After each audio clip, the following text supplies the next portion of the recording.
ሞትና ጨለማ ክርስቶስን አላሸነፉትም።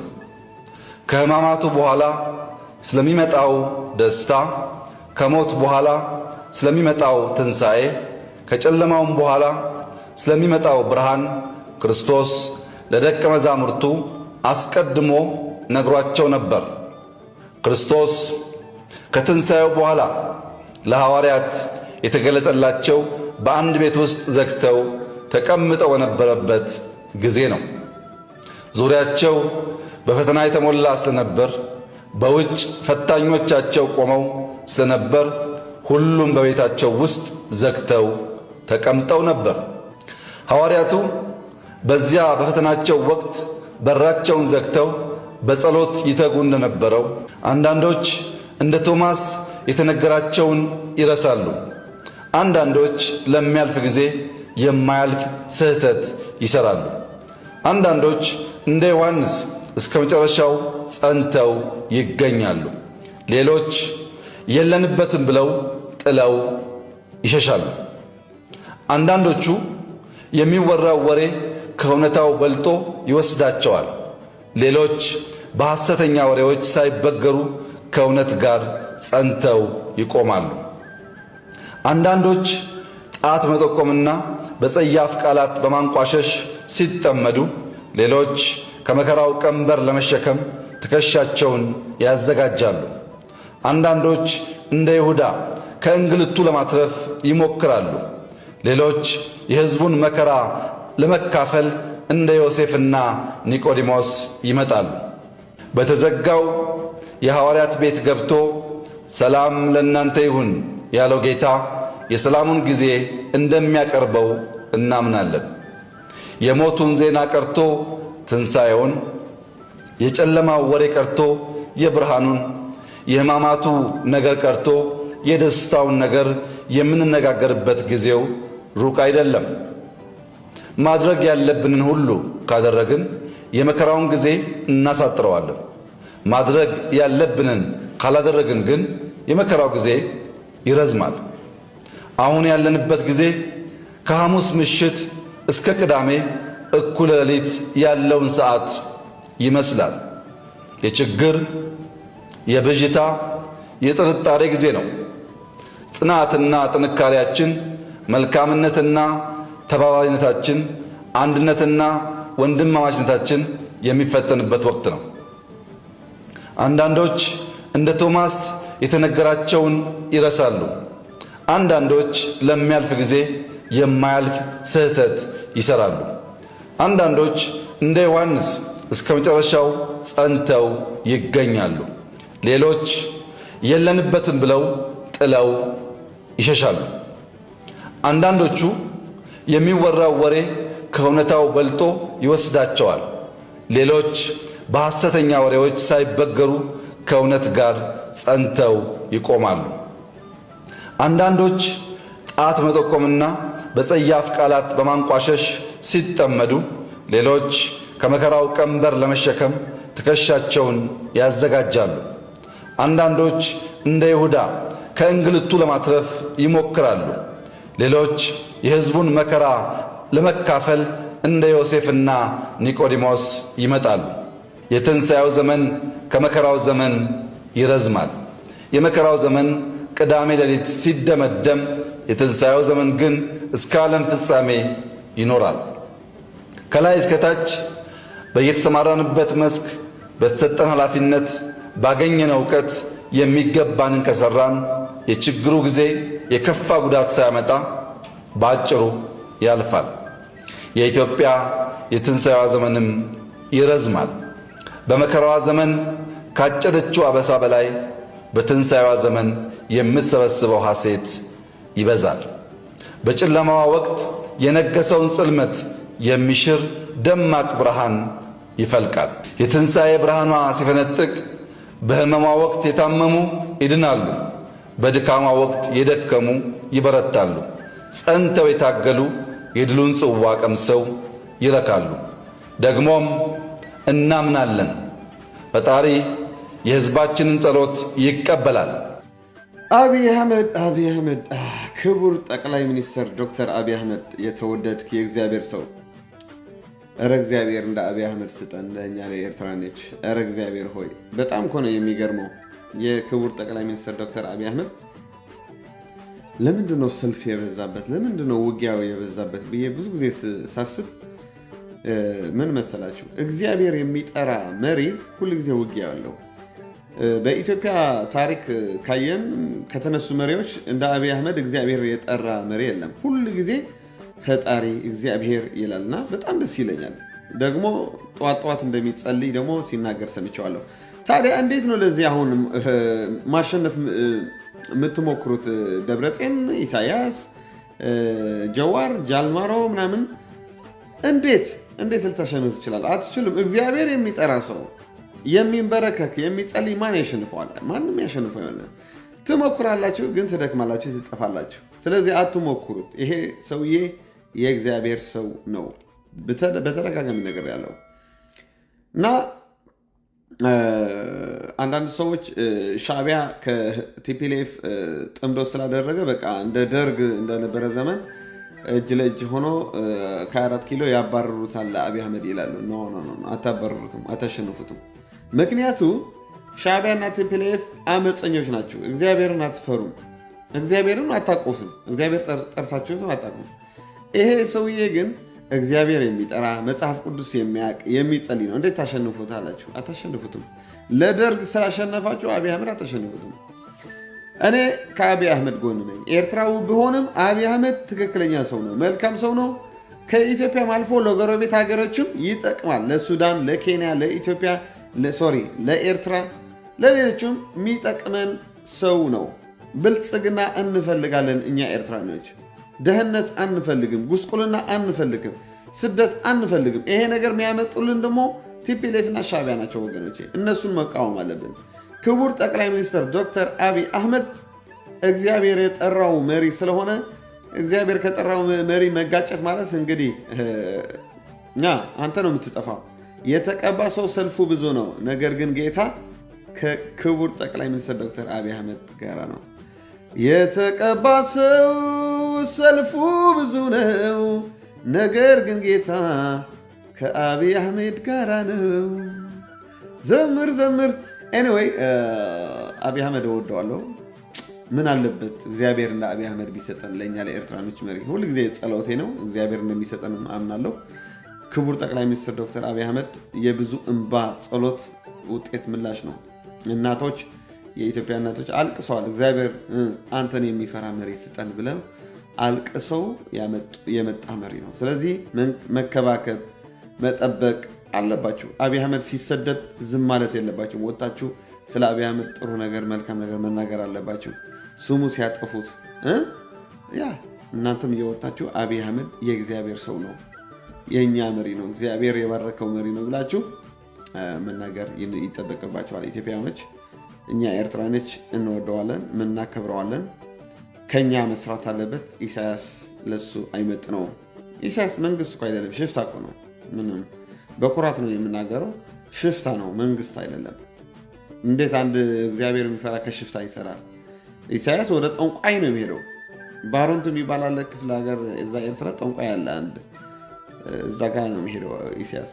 ጸሎት አያውቅም፣ እግዚአብሔር አያውቅም። ምክንያቱም ጳጳሶች ያስራል፣ ወንጌል ያስተማሩ ያስራል። ኢሳያስ ከዲያብሎስ የሚሰራ ክፉ ሰው ነው እና ዳትሷይ ነው ከአብይ አህመድ መስማማት ያልተቻለው። ምክንያቱም አብይ አህመድ እግዚአብሔር ያውቃል፣ እግዚአብሔር ይጠራል። ያኛው ወደ ጠንቋይ ነው የሚሄደው።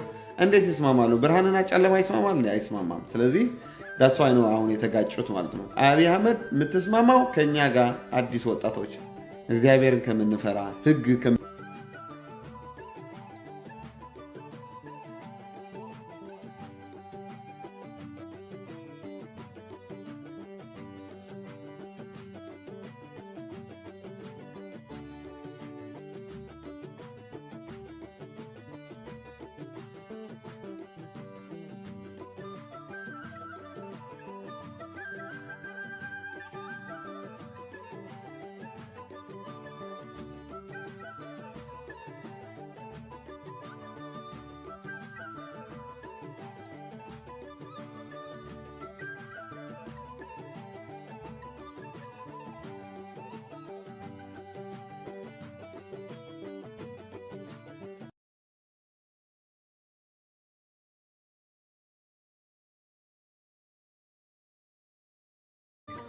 ወንጌል አማኝ የሆነ የተለየ አንድ ግሩፕ አይደለም። ከሆነ ቦታ ተጭነን አልመጣንም።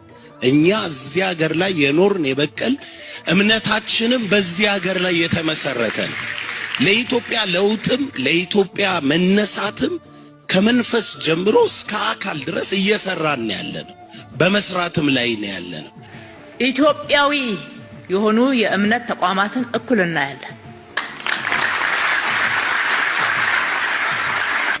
የወንጌላውያን አማኞች ወይም ደግሞ ቤተክርስቲያኖች መሰረት ወንጌል ነው፣ ክርስቶስ ነው ብለን እናምናለን።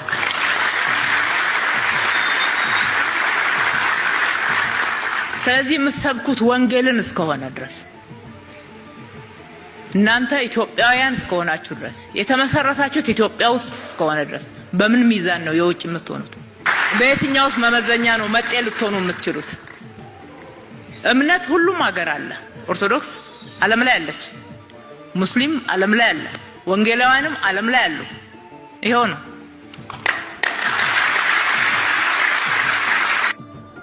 ኧረ ኢትዮጵያውያን አታስቀኑን። ኧረ ተው አታስቀኑን። ኧረ ተው። ታውቃላችሁ ኤርትራ የሃይማኖት ነፃነት እንደሌለ ታውቃላችሁ አይደል?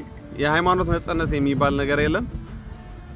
ኦርቶዶክስና ሙስሊም ካቶሊክ ብቻ ነው የሚፈቀድ። ጴንጤ ከሆንክ ትታሰራለህ። ታውቃላችሁ ከ25 ዓመት በላይ የታሰሩ ኤርትራውያኖች አሉ ኤርትራ ውስጥ ማለት ነው። በእምነታቸው ብቻ ነው መጽሐፍ ቅዱስ ይዛችሁ ተሰብስባችሁ ጸልያችሁ ተብሎ ማለት ነውና በጣም ይዘገንናል። ቤት ማሰርቱ በተለይ በጣም ከባድ ነው።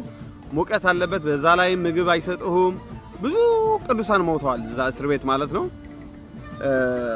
እና ይሄን ቪዲዮ ሳይ እግዚአብሔር ሆይ ለኛስ ለኤርትራውያንስ መቼ ነው እንደዚህ ዘመን የምታመጣልን ብዬ በውስጤ ጸለይኩኝና ያው በደርግ ጊዜ ኢትዮጵያ ውስጥ የሃይማኖት ነፃነት እንዳልነበረ ይነገራል።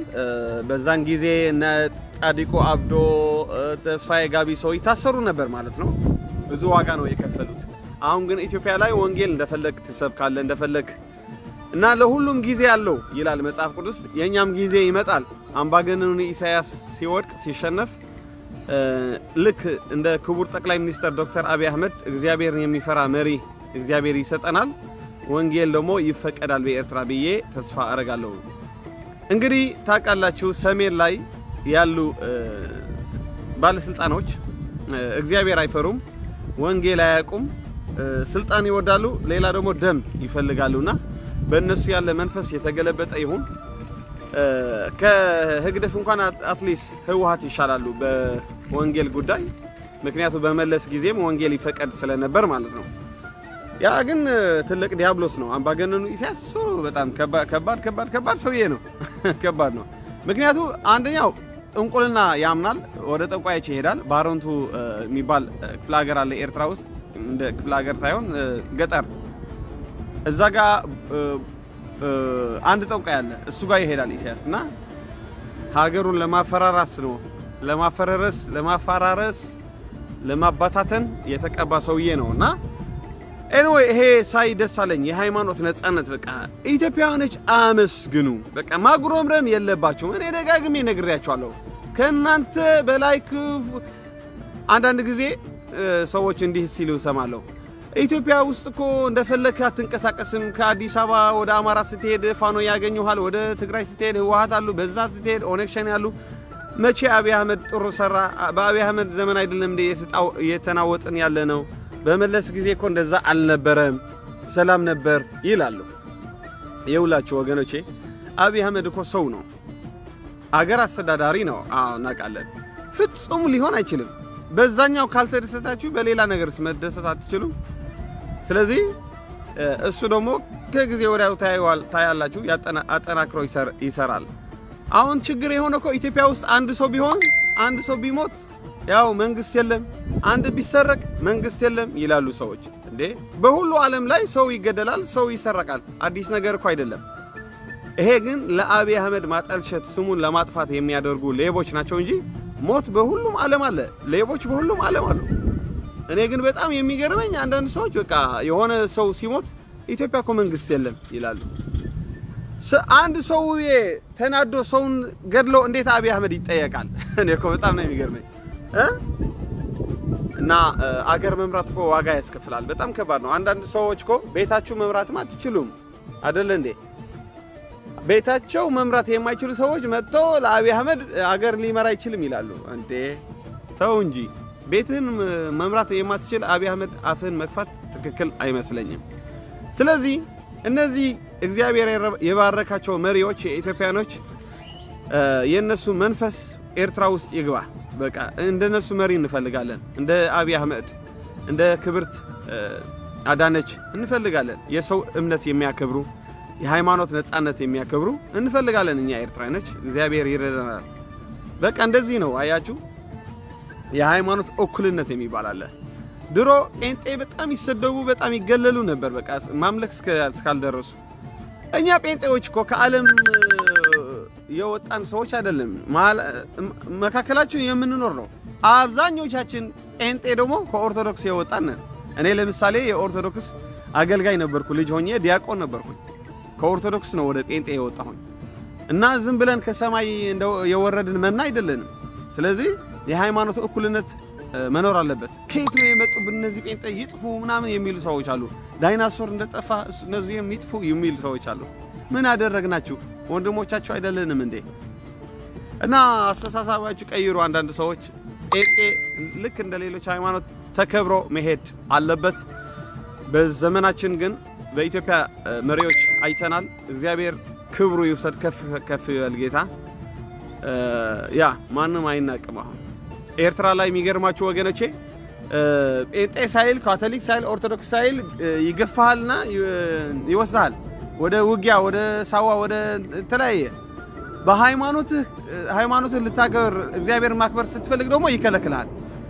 ለሀገር ሲሆን ለጥቅም ለሀገር ሲሆን ውጊያ ሲጀምር ናግባ ይልሃል። መርጦ አያስገባም። ኦርቶዶክስና ካቶሊክ ብቻ ነው ተዋጉ አይልም። ጴንጤም ወደ ውጊያ ያስገባል። አንተ ደግሞ በሃይማኖትህ እግዚአብሔር ማምለክ ስትፈቅድ ነው ይልሃል። ይሄ አሁን አምባገነን ኢሳያስ የሚያደርገው አመጽ ይባላል። ለምን የሰው መብት አይጠብቅም? መብት የሚባል አለ። ሰው እንደፈለገው ማምለክ አለበት። እኔ ያመንኩት ሃይማኖት እመን አይባልም። እና ምድራችን ያለ አምባገነን የተለየ ነው። የተለየ በጣም ነው የሚገርማችሁ። አሁን ግን ውጊያው እንግዲህ ከእግዚአብሔር ስለሆነ የተዋጋው እግዚአብሔር በአብይ አህመድ አድርጎ ይቀጠዋል ማለት ነው። ለአንዴና ለመጨረሻ ቲፒኤልኤፍና ሻዕቢያ ስነ ስርዓት ይይዛሉ ማለት ነው። ምክንያቱም ውጊያቸው ከእግዚአብሔር ነው ያለው። ኢሳያስ የዓለማችን ሰነፍ መሪ ነው። በትህትና ቢመላለስ ኖሮ የኤርትራ ሕዝብ በጣም ይወደው ነበር ድሮ። አሁን ግን ዚሮ። ማንም ይወደው ጥቂት ሰዎች ናቸው የሚወዱት። ምክንያቱም ከእግዚአብሔር የተጣላ ሰው ሞገስ የለውም። ኢሳያስ ከእግዚአብሔር ተጣልተዋል። ምክንያቱም የሱ አገልጋዮች ገድለዋል፣ አሳደዋል፣ ጳጳሶች የኦርቶዶክስ ሳይቀር አስረዋል። እና ከእግዚአብሔር የተጣላ ዲያብሎስ ሆኗል ኢሳያስ ማለት ነው። እና ቅርብ ጊዜ ግን እንግዲህ አብይ አህመድ ያሸንፈዋል ማለት ነው። እግዚአብሔር በአብይ አህመድ የሚሰራው ስራ ስላለ እኛ ኤርትራውያኖች እንጸልይ። እንደነዚህ አይነት መሪዎች እንዲሰጠን እግዚአብሔር የሃይማኖት ነጻነት የሚፈቅዱ የሰው ሃይማኖት የሚያከብሩ ማለት ነው። እና ይገርማል። በቃ አንዳንድ ኤርትራውያኖች ያስቆኛል። እዚህ ውጭ ሀገር መጥቶ ምንድነው ሃይማኖት ማን አልተባለም። እንግዲህ እዚህ አሜሪካ፣ ካናዳ፣ አውሮፓ ስንኖር ምንድነው ሃይማኖት አልተባለም። ሰው እንደሆነን ተከብረን እየኖር ነው። በቃ በሰውነታችን የፈለግን ሃይማኖት ብናራምድ ማንም ይጠይቀን የለም። ግን አውሮፓና አሜሪካ፣ ካናዳ ሃይማኖታቸው ምንድነው ብትል ግን አብዛኞቻቸው ፕሮቴስታንትና ካቶሊክ ናቸው። ምዕራባውያን ዓለም ምድሩ የፕሮቴስታንትና ካቶሊክ ነው። ግን እዛ ብዙ ኦርቶዶክስ አሉ፣ ሌሎችም ሃይማኖት አሉ። በቃ ሃይማኖትህን ተከብሮ እየኖርክ ነው። አንተ በሰው ሀገር ሄደ ተከብረህ እየኖርክ ምንድነው ሃይማኖት ማን አልተባልክም እኮ። ለምን ለአንድ አበሻ ለኤርትራው ኢትዮጵያዊ ጴንጤ መጥፋት አለበት መኖር የለበትም ለምን ትላለህ? አንተ በሰው ሀገር አይደለም እንደ እየኖርክ ያለ በካቶሊክና በፕሮቴስታንት ሃይማኖት ያሉበት ምድር አይደለም እንደ እየኖርክ ያለ። በጣም ነው የሚገርመው የአንዳንድ ሰዎች አስተሳሰብ። እግዚአብሔር ማስተዋል ይስጣቸው። ሃይማኖት የግል ነው፣ ሀገር የጋራ ነው የሚባል ነገር አለ። ስለዚህ ስነ ስርዓት እናድርግ። በጴንጤ የምንነሳ ሰዎች ጴንጤ መጥፋት አለባቸው ሃይማኖታቸው አናከብርም ምናምን የሚባል ነገር ከዚህ በኋላ አይሰራም። በኢትዮጵያ እንኳን እግዚአብሔር ሰጣቸዋል መሪ ድንቅ መሪ ኤርትራን ይሰጠናል ተከብረን እንኖራለን ማለት ነው። ዝም ብሎ ማንም እየተነሳ ቤተክርስቲያን ጣሪያው ያነሳ ሰው እየገደለ ፖልፒቱ የጣለ ወንበር እየሰበረ እና ይሄ ዘመን በደርግ ጊዜ አብቅቷል። ክርስትና ስደት አለው ይገባናል። ግን አሁን ግን መከበር አለበት እምነታችን። እስከ መቼ ነው የምንናቀው? ስለ ክርስቶስ የሚመጣብን መከራ እንቀበለዋለን። ግን እንደ እምነት ተቋም ግን እምነታችን መከበር አለበት። ኤርትራ ውስጥ ማለት ነው። ኢትዮጵያ ውስጥ እንኳን ተከብረዋል። ወንጌል በአደባባይ ተሰብካለ እና ኢትዮጵያውያኖች እድለኞች ናችሁ። ይሄን አይታችሁ አመስግኑ መሪያችሁ። እኛ ኤርትራውያኖች እምነታችንን ማክበር አንችልም። ኤርትራ በቃ የሃይማኖት ነጻነት አይደለም። ስለዚህ በጥቂት ነገሮች አብይ እንደዚህ ነው አትበሉ። ብዙ ቆንጆ ነገር አለ አገራችሁ። እኛን እዩ። እኛ ኤርትራውያኖች ሀገር የለንም። ሃይማኖት በነጻነት አታመልክም። ብዙ የጎደለን ነገር አለ እና ስለዚህ ጥቂቶች ነገር ያነሳችሁ አብይ አህመድ ከመተቸት ኤርትራውያኖች ምን ያለፍን ያለን እዩና አመስግኑ። እግዚአብሔር እንደነዚህ መሪዎች ስለሰጣችሁ ሃይማኖታችሁ የሚያከብራችሁ ሰዎች ስለሰጣችሁ አመስግኑ ለማለት ነው። ሼር ፎሎ